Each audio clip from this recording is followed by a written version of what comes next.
En el estudio de la escatología es importante tener en cuenta qué nos enseña la Sagrada Escritura acerca de la inmortalidad y la resurrección. Por eso vamos a tener en cuenta 7 criterios, 7 presupuestos que nos ayudarán en esta reflexión. El primero es tener presente que estudiando el Antiguo y el Nuevo Testamento vamos a notar cómo el pueblo ya creía en la pervivencia de un elemento o un alma espiritual en el más allá. Segundo, que sin embargo, a pesar de esta creencia, el pueblo judío no elaboró desde el comienzo una teología de la muerte, evitando tal vez caer en un culto exagerado, un culto a la muerte que de pronto sustituyera el culto al verdadero Dios.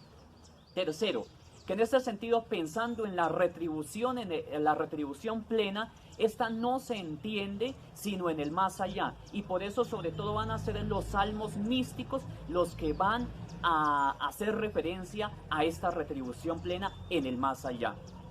Cuarto, que va a ser el Nuevo Testamento, especialmente con San Pablo, el que abordará el tema de la resurrección de los cuerpos, precisamente y tal vez contraponiéndolo con el pensamiento que tenían los corintios y también con el pensamiento griego. Quinto, en este orden, la antropología bíblica no va a ser el producto, la consecuencia de una reflexión analítica o filosófica. Con esto no digo que no vaya a ser racional, pero va a ser consecuencia de la fe en el más allá. Sexto, si la resurrección tiene lugar al final de la historia, necesariamente tiene que existir un elemento o un alma espiritual que sea capaz de gozar de ese encuentro con Jesucristo. Y séptimo, que la iglesia primitiva desde un comienzo empezó a explicar la muerte en gracia como un encuentro con Cristo, no al final de los tiempos, sino antes de la resurrección final. Como decíamos en el quinto criterio, en el quinto presupuesto, la antropología bíblica no es consecuencia tanto de una reflexión analítica y filosófica, sino que va a ser consecuencia de la fe que tiene el pueblo de Israel en el más allá. Y precisamente ya desde el Génesis vamos a ver la idea de la inmortalidad. El hombre pierde este don de la inmortalidad a causa de la desobediencia de Adán. La muerte no es que Dios la haya querido, sino que es consecuencia del pecado, de la desobediencia, pero se pierde algo grande que es la inmortalidad. En el desarrollo de la antropología bíblica vamos a tener entonces unos términos que progresivamente van dando una idea de cómo se va desarrollando precisamente estas ideas de inmortalidad y de la resurrección. Tenemos términos como basar para identificar propiamente al hombre, a la carne, sin pensar en una connotación espiritual. El término nefesh, que va a indicar un elemento, no tanto un elemento espiritual, sino que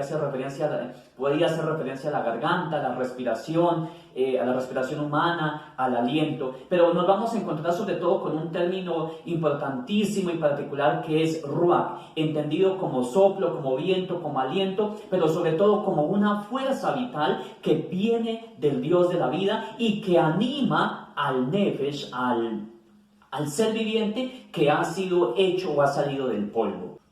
Sin embargo, este ruach aún no se identifica con el alma, pero sí es algo que proviene del Dios de la vida. Una vez entonces que se afianza ya la fe en el Dios único, trascendente, entonces se va a tocar el tema de la superación de la muerte y de la retribución. Primero tal vez sea concebir una retribución en términos terrestres y materiales, pero ya comienza a diferenciarse la suerte que tienen los muertos que bajan al Sheol, ¿no? Los impíos serán castigados, pero los justos recibirán un premio en el más allá. Y los Salmos 49, 73, 16, está esa idea del nefesh, digámoslo así, del nefesh que va a perdurar en el más allá.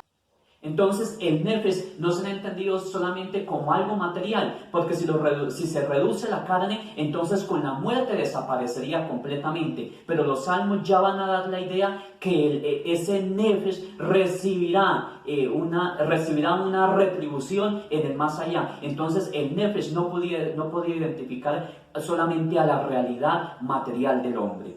Israel entonces llega a la idea de una resurrección corporal reflexionando que Dios es el Señor de la vida y de la muerte, y precisamente San Juan nos va a decir o va a colocar en labios de Jesús que el mismo Jesús dice es que Dios no es un Dios de muertos sino un Dios de vivos. La literatura apócrifa también va a abordar estos temas de la inmortalidad, del cuerpo, de la muerte, pero sobre todo lo que aquí nos interesa, la inmortalidad del alma. Y es el caso de los jubileos que precisamente dará por entendido de que en el pueblo judío ya estaba la concepción de que algo pervivía después de la muerte. Asimismo, se va a notar ya cómo en la resurrección, cómo la resurrección del cadáver implica una dualidad, porque se exige una continuidad después de la muerte. Y como decía anteriormente, esta idea se aclarará precisamente con San Pablo en el Nuevo Testamento. Pablo va a entender entonces la muerte como un salir de este cuerpo. En los Filipenses van a decir, no sé si quedarme con ustedes o partir para estar con Cristo. Y en la carta a los Corintios va a decir, aunque esta morada terrenal se destruya, tenemos una morada permanente en el cielo. Entonces, no todo se reduce a la materialidad que se destruye, que se queda, sino que hay un elemento material espiritual que pervive. Esta idea de inmortalidad y resurrección se afianzará con la resurrección de Cristo, y así vamos a ver que los primeros cristianos van a fundamentar, o el núcleo central de su predicación precisamente va a ser la resurrección de Cristo, no como algo mítico, sino como un acontecimiento real, y que va a ser el paradigma. La resurrección de Cristo va a ser el paradigma para hablar de la resurrección de todos nosotros los creyentes en Cristo.